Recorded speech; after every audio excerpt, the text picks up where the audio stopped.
जल संकट अब गंभीर स्तर पर पहुंच गया है।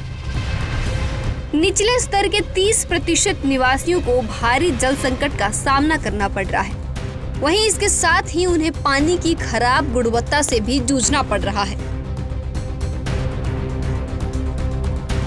इसके अलावा भूजल स्तर खतरनाक दर से गिरता जा रहा है। वहीं दिल्ली में औद्योगिक और कृषि गतिविधियों, अनौपचारिक सीवेज और वाटर ट्रीटमेंट में इस्तेमाल किए जाने वाले केमिकल से होने वाले प्रदूषण के कारण स्थिति और भी बदतर हालात में पहुंच चुकी है। उत्तर पश्चिम भारत में पड़ रही भीषण गर्मी ने इस क्षेत्र पर बड़ा प्रभाव डाला है, जिससे जल उपलब्धता की मौजूदा चुनौतियां और बढ़ गई हैं। साथ ही पानी के इस्तेमाल के पैटर्न में भी बदलाव आया है। जैसे जैसे तापमान ऊंचाई पर पहुंच रहा है, पानी की मांग बढ़ रही है, जिससे पहले से ही कम हो रहे जल स्रोतों पर दबाव बढ़ रहा है। वहीं मौजूदा स्थिति इतनी खराब हो चुकी है कि निम्न सामाजिक आर्थिक बस्तियों में रहने वाले लोगों को घटते जल भंडारों से जूझना पड़ रहा है, क्योंकि जलाशयों का पानी पुनः भरने की अपेक्षा तेजी से गायब हो रहा है, जिसकी वजह से साफ पानी के लिए संघर्ष बढ़ रहा है। एक तरफ भीषण गर्मी की वजह से जल संकट गहरा रहा है और दूसरी तरफ जल प्रदूषण के खतरे ने स्थिति और जटिल बना दी है। इस भयावह स्थिति के कारण पानी की सप्लाई में कटौती शुरू हो गई है। स्वास्थ्य संबंधी समस्याएं बढ़ गई हैं। साथ ही स्वच्छ पानी तक पहुंचने के लिए संघर्ष कर रहे समुदायों में गरीबी बढ़ गई है।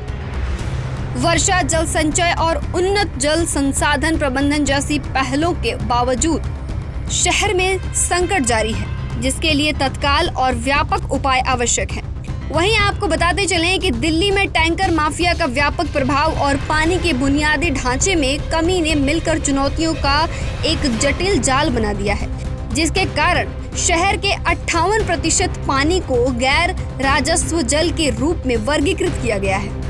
अवैध पानी सप्लाई में संलिप्त टैंकर माफिया की नापाक गतिविधियां लंबे समय से राजधानी को त्रस्त कर रही हैं, जो वैध वितरण के लिए निर्धारित पानी में बड़े स्तर पर हेराफेरी करते हैं। दिल्ली में जल संकट से निपटने के लिए लागू की गई रणनीतियों में से एक प्रमुख स्तंभ बारिश के पानी का संग्रहण है। भविष्य में इस्तेमाल के लिए बारिश के पानी को जमा करने वाली प्रणालियों को बढ़ावा देने और इसे लागू करने से जल संकट को कम करने की दिशा में एक स्थायी समाधान के तौर पर देखा जा सकता है। चेन्नई ने पहले ऐसा किया है, जिससे उसे फायदा हुआ है। जल वितरण नेटवर्क को मजबूत कर और स्वच्छ जल तक बढ़ाने के लिए बुनियादी ढांचे में सुधार जरूरी है। दिल्ली की बढ़ती आबादी की जरूरतों को पूरा करने और समान जल प्रावधान सुनिश्चित करने के लिए पानी के बुनियादी ढांचे को विकसित और विस्तारित करना आवश्यक है। इन प्रयासों के पूरक के रूप में औद्योगिक और कृषि प्रदूषण को नियंत्रण करने के उद्देश्य से नीतियां और नियम बनाए गए हैं। साथ ही पानी के सतत उपयोग के लिए आदेश दिए गए हैं।